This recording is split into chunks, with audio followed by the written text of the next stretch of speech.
Welcome to the Astrology Weekly Podcast. Happy full moon in Sagittarius. Let's dream new dreams, create new realities for ourselves. Before we get started, my name is Natalie Dadre. I've studied and worked in psychology and mental health for the past 20 years. After facing a significant health crisis at the start of the 2020 pandemic, I left my very successful career as a therapist and decided to become an astrologer. I release a podcast every 2 weeks on the lunar cycles to help you manifest the life of your dreams. Today, the full moon in Sagittarius is happening. This full moon is highlighting this polarity between Gemini, which is happening at the sun, and Sagittarius at the moon. As you know, the sisters, Gemini and Sagittarius, are all about information. They're all about knowledge, but more specifically, they are about the truth. So Pluto retrograde in Aquarius is actually harmonizing very nicely with the Sagittarian full moon because both Aquarius and Sagittarius are also obsessed with the truth. So what we're experiencing right now is going to be a lot of communication. There's going to be a zest for life and renewed zest for life. You're going to feel more empowered. You're going to feel more energized. You're going to feel like you want to do the daring things, the things that you've been afraid to do. So let's talk about the significance of the degree that this full moon is happening in. This full moon is happening at the second degree, which is a Taurian degree. So this is about Taurus energy. In other words, what we're looking to find out during this full moon is what information can I utilize to my advantage to create more stability in my life?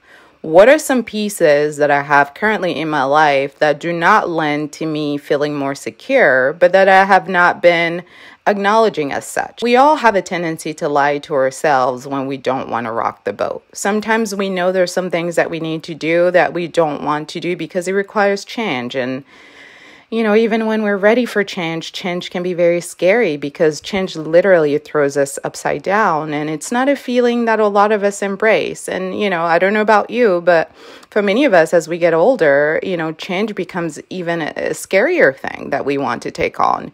So this full moon is going to come to illuminate aspects of our lives that are deceptive, where we've been lying to ourselves, about things that make us feel secure that actually don't.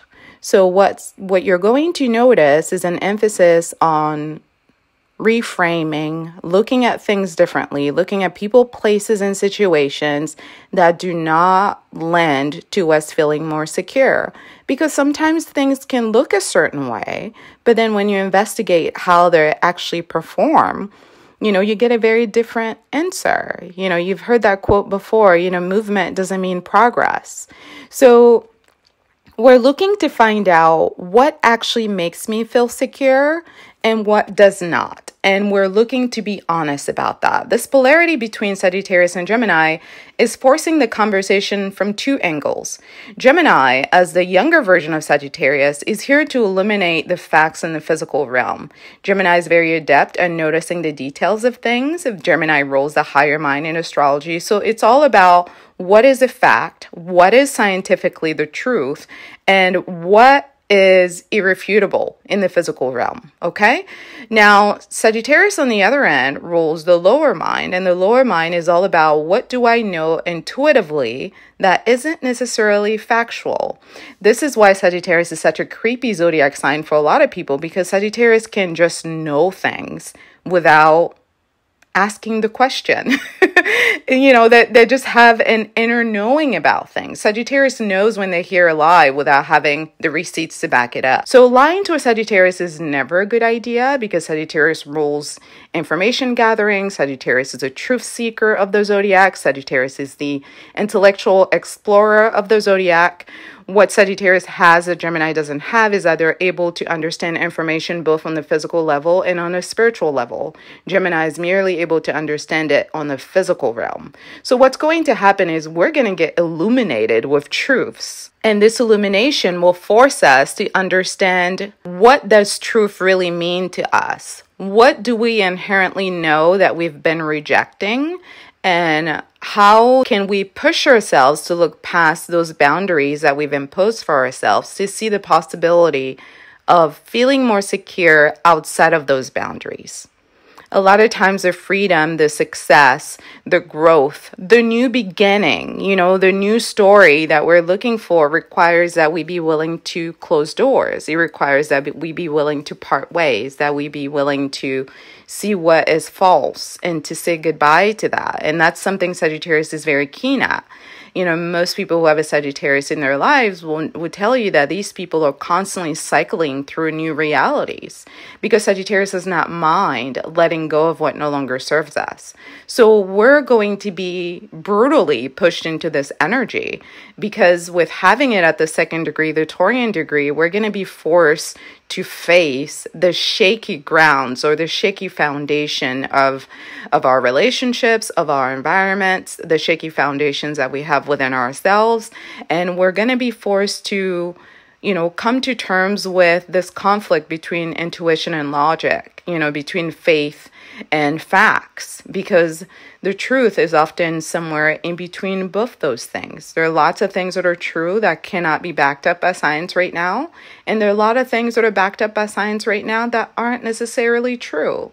And it's up to us to engage our, intellectual critical thinking skills to be able to decipher what's the truth for us. Sagittarius is one of the most free-spirited zodiac signs because Sagittarius is not interested in what is the truth universally, as they are interested in what is the truth for them. Something could work well for me, but it cannot work for you. Just because it's the truth for me doesn't mean it's the truth for you. As an example, you could like somebody, you could be very fond of a person and think, oh my God, this person, they're amazing. Oh my God, this person that I met, they're so amazing. And you and I could be friends and you could say, I want you to meet my other friend that I think is so amazing.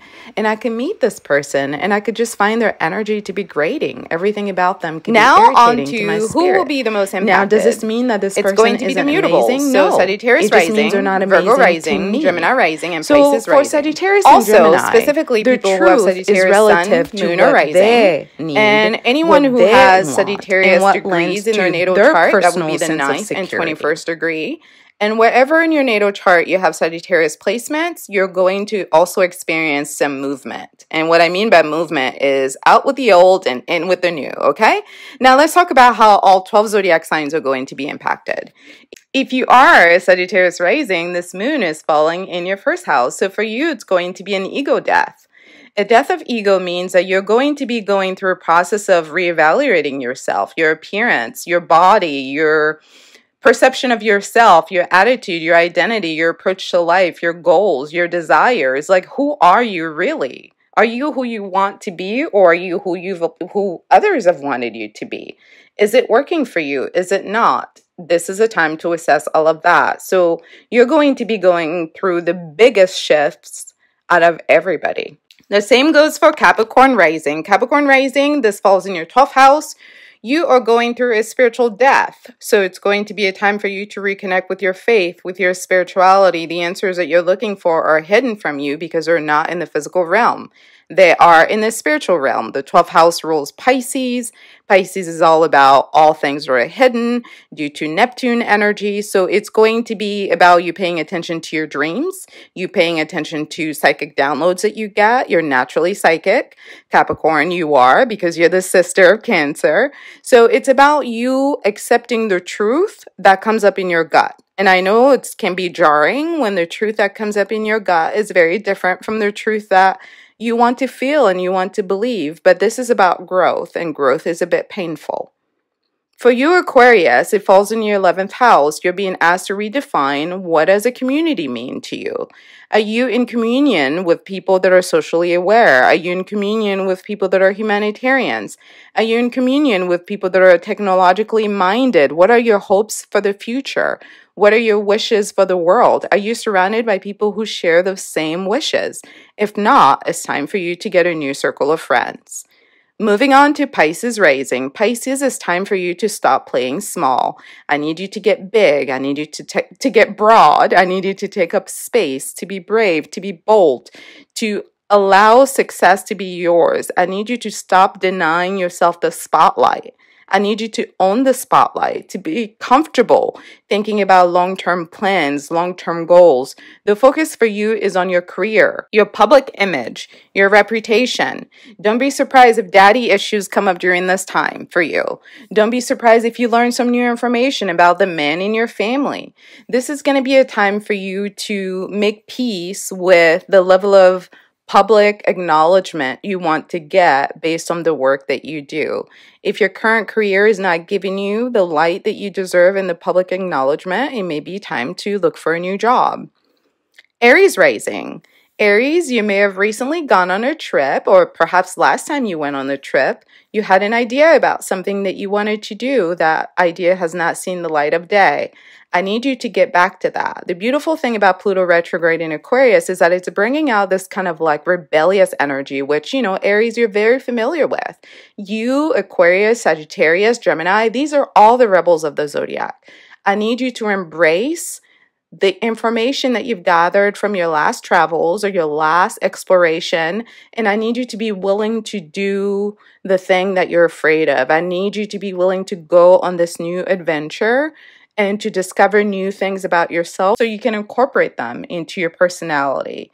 It's time for you to get wiser, okay? It's time for you to understand about life, about spirituality, about wisdom, about ethics, about relationships. There's so much about life that you're lacking when it comes to having a cross-cultural understanding of the world. It's not just about your small reality.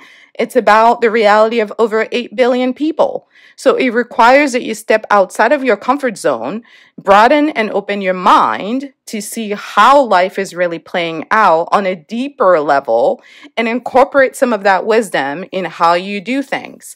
The ways in which you have been keeping yourself small are going to be highlighted for you during this time. Moving on to Taurus. Taurus, for you, this is falling in the 8th house. So issues with your marriage, with your sexuality, with your finances, issues with taxes, inheritance, issues with loans, property, assets, issues with joint monies within your marriage, issues with resources, debt. This is going to be a great time for you to review your finances, to review your relationship, your marriage specifically. It's time for you to get your things in order. If you have not been taking the time to dot those I's and cross those T's, I need you to know that those issues are going to come up. If you've been having sexual issues in your marriage, these issues are going to come up. It's a time to come to Jesus and be honest with yourself about what's going on with the aspects of your life that make you feel secure, like money, intimacy, sexuality, resources, houses, that sort of thing. Moving on to Gemini. If you are a Gemini rising, this falls into your 7th house, which is the house of contracts. Are you currently at a job that you like? Are you currently in business with people that you like? Are you currently in the marriage where you feel committed? It's time for you to redefine commitment. What does that mean to you? What does equality in relationship mean to you? What does it mean to you to be in an interpersonal committed relationship with somebody? Can you define it for yourself? Is it that you do not like monogamy? Can you come up with a variation of that works for you? Basically, it's time for you to be honest about how your current marital contract and business contract are no longer working for you and what changes you need to make to them to make them more acceptable for your current needs. Moving on to Cancer. If you have Cancer rising, Cancer, remember this is a healing year for you. So issues that are going to come up are going to be around your health, your wellness, your diet, your mental health, your emotional well-being, your spirituality, your work habits, your organization skills, your sense of purpose and service. As you know, the 6th house is ruled by Virgo. It's all about being useful. When Virgo's doing things with pure intentions, it's always to make someone's life better or the world better. So Cancer, it's time for you to get back to your healing if you've veered away from it and get reharmonized with paying attention to the rhythm of life and making sure that you are taking care of yourself in the best way. And that would include you paying attention to all of the mechanics of you being as healthy as possible. So, how am I eating? How am I sleeping? Am I flossing every day? Am I exfoliating my skin. Like, these things are important, Cancer, because these things humanize you. They bring you back inside of your feelings, which is where you're the most effective. So I need you to get outside of what you're trying to project onto the world and get back inside yourself and pay attention to how you feel and create habits that allow you to feel your best. If you're not feeling your best right now, it's because you're not doing the things that you need to do to feel good. It's your responsibility to fix that. Moving on to Leo. If you're Leo rising, you are falling in love, or you've fallen in love with somebody and you're completely obsessed with them and you're on cloud 9. And if you are not there yet, I promise you're going to be there in the next couple of weeks. This love is making you feel like a child again, and you possibly have met your soulmate and they cannot wait to meet you either. This is a great time of bliss for you. This is a time of self-expression. It's a time to go with the flow. It's a time to feel the vibe and embrace it fully. Leo energy is all about drama, self-expression, being free, feeling like a child, and just allowing life to embrace you fully and allowing yourself to feel all the joy, the spontaneity, the passion that comes along with it. So don't be surprised if new things come your way, new projects, new love, new storylines. You're being blessed with good things. So be willing to part ways with what no longer serves you so the new love story can come in. Moving on to Virgo rising. Virgo rising, this is a time to get into your issues with your family, okay? There's going to be a lot of drama with your family that's going to come to light within the next couple of weeks. Issues with the feminine in your family, your mothers, your aunts, your sisters. Issues with the children in your family. Issues with boundaries, emotional boundaries. Issues with your roots, okay? I encourage you to really focus on self-care, because for a lot of us who come from chaotic home environments, you have to kind of tell the truth to yourself about what's possible within the storyline for you. A lot of times Virgo rising take on a lot more responsibilities with their families than they need to, because obviously their families don't want them to be in charge. Their families often don't want to do right by them. They often don't want to change their toxic ways. Even though Virgo rising has the information, they often don't want to listen to Virgo rising. In fact, they tend to minimize and trivialize Virgo rising ideas, even though Virgo is very smart, oftentimes the smartest person in the family. So in that case, Virgo, all you can do really is take care of yourself. I just need you to get back to understanding the truth about how your family dynamics are and what role you can generally play in that madness, and make sure that you're not kind of debasing yourself by allowing yourself to be used by people who don't appreciate the value that you bring. Moving on to Libra rising. Libra rising, it's time for you to say it with your chest. It's time for you to speak your truth. It's time for you to tell your siblings how you really feel. This is a time for you to, explore new social activities, meet new people, develop new interests, learn something new, expand your mind, expand your consciousness. But more importantly, it's time to speak the truth. Many of you Libra rising suffer because you swallow the truth to make other people feel comfortable. And what's unfortunate for you is that most people do not swallow the truth to make you feel comfortable. So it's time for you to stop walking on eggshells, trying to make people comfortable, and to speak the truth. Libra as an air sign is ruled by communication, much like Gemini, who's currently at the sun. So it's time for you to tell yourself the truth about who you are, what you need, and what you want, so that the universe can align with your wishes and make them happen for you. Okay? Now, Scorpio rising, for you, the focus is on money, money, money, work, work, work, income, income, income, daily routine, and how you can bring more value to your life. How can you make more money? How can you offset some of your material possessions to acquire more money? How can you prioritize habits that allow you to be effective with your work and to make money? The second house is about resources. Sometimes it's money. Sometimes it's things that we have that add value to our lives. And sometimes it's people that we know. So there are some people currently in your environment that do not add to your stability. It's time for you to figure out who that is and kick them out, okay? There are some people that have been trying to get into your circle that you have not allowed in. It's time for you to re-examine that. Basically, how much power do you really have, and how much power are you lying to yourself about? Scorpio and Taurus, you two are sisters, so your obsession is with power, while for Taurus, it's all about material things. For Scorpio, it's all about spiritual things. So what's happening is that we're having a topsy-turvy where Taurus is being asked to think about, how do I acquire more security spiritually? Because power and security comes from within first. And for Scorpio is like, I need to attend to those things in the physical realm so I can actually create more stability for myself. So as you can see, you're both working on the same thing. So that was all of the 12 rising signs. I would encourage you to participate in a burning ritual as part of this full moon. As you know, Sagittarius is a mutable fire sign. So fire rituals are always a good ritual when we have a fire moon, okay?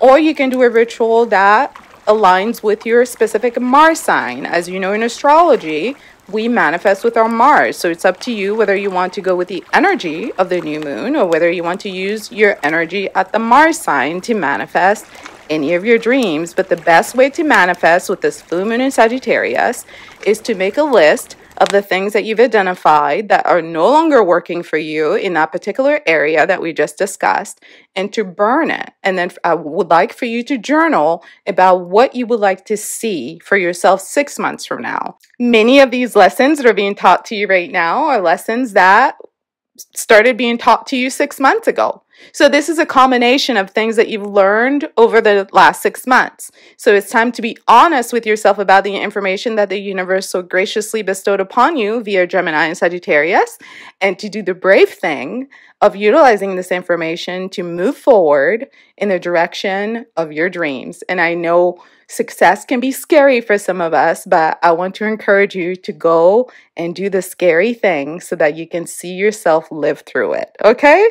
That's all I have for today. Thank you for listening to the Astrology Weekly podcast. Head over to our YouTube channel at Astrology Weekly and subscribe. Join our private manifestation group on Patreon at Intuitive Healing. You can also purchase a confidential astrology reading on Patreon if you would like some more individual one-on-one time with me. I'll catch up with you in 2 weeks for another podcast. Wishing you all a happy new moon in Sagittarius. I love you all. Bye-bye.